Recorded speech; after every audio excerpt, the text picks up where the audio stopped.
2022 विधानसभा चुनाव में हुआ और कई पार्टियां अगले कुछ अन्य जिनका भारतीय जन कल्याण पार्टी है 2022 विधानसभा चुनाव में सभी पार्टियों ने अपनी कमर कस ली है। इस रण में आने वाले भविष्य में होना क्या है ये तो बाद में पता लगेगा। कई नई पार्टियों का जन्म भी हुआ और कई पार्टियां अगले कुछ अन्य प्रदेशों से आकर अपने उत्तर प्रदेश 2022 चुनाव में अपनी किस्मत आजमाने वाली हैं। उसी के संदर्भ में हम आज मिलने आए हैं रामविलास साहू जी से, जिनका भारतीय जन कल्याण पार्टी है उनकी, और जिसका जन्म अप्रैल 2021 में ही हुआ है। और मैं उनसे कुछ सवाल करना चाहूँगा। सर, सबसे पहले तो आपको मेरा नमस्कार। मैं जानना ये चाह रहा हूँ सर, इस पार्टी का उदय किन कारणों से हुआ? इस पार्टी का उदय, सबसे पहले तो मैं सभी प्रदेशवासियों को नमस्ते और आप सभी चैनल के सभी पत्रकारों बंधुओं को भी प्रणाम करता हूं। और मैं उम्मीद करता हूं कि आप सभी हमारी पार्टी का सहयोग करेंगे, इसलिए आप हमारे यहां आए, इसके लिए आपको बहुत बहुत धन्यवाद। दूसरा, ये मेरा नाम रामविलास साहू है, मैं भारतीय जन कल्याण पार्टी का राष्ट्रीय अध्यक्ष हूँ।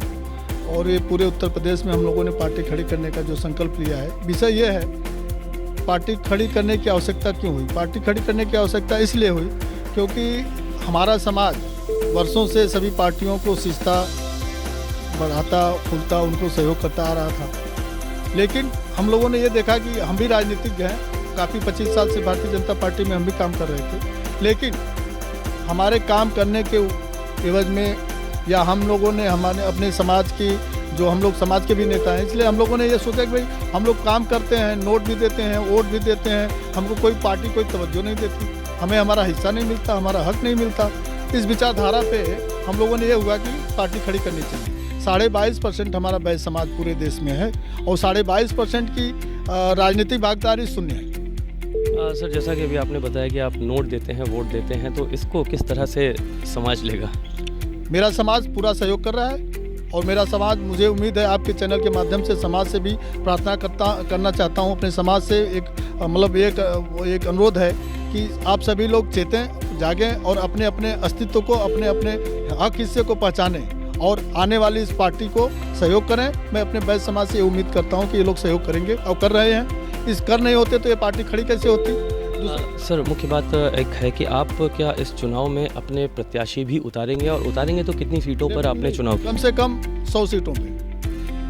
आपने कोई टारगेट, आपका एरिया है पूर्वांचल, उत्तर पूर्वांचल की कितनी सीटों पे? मुख्य पूर्वांचल की 100 सीटों पे हमको लगभग 100 सीटों पे, जो हमारे यहाँ जो हमारे समाज की संख्या जहाँ ज़्यादा है वहाँ हम उतारेंगे। और पूरे उत्तर प्रदेश में जो सदर विधानसभा है, सदर विधानसभा में हमारे समाज की सबसे ज़्यादा संख्या हर विधानसभाओं में पूरे प्रदेश में, हम सदर विधानसभा को भी टारगेट किए हुए हैं पूरे प्रदेश के लिए।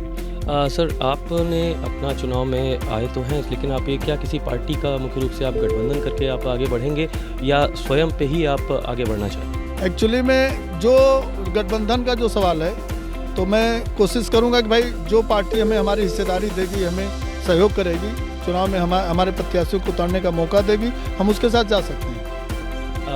आज के विषय में बात करना चाहूँगा। भारतीय जन कल्याण पार्टी का आज आपने स्थापना दिवस समारोह रखा है। इस कार्यक्रम में क्या क्या विशेष है?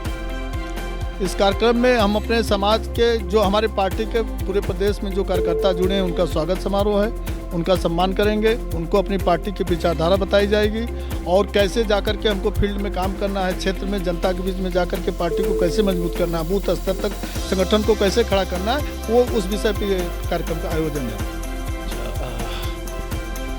भारतीय जन कल्याण पार्टी, जिसका उदय अप्रैल 2021 में हुआ था, इस बार अपनी कमर कस के क्षेत्र में आ गई है।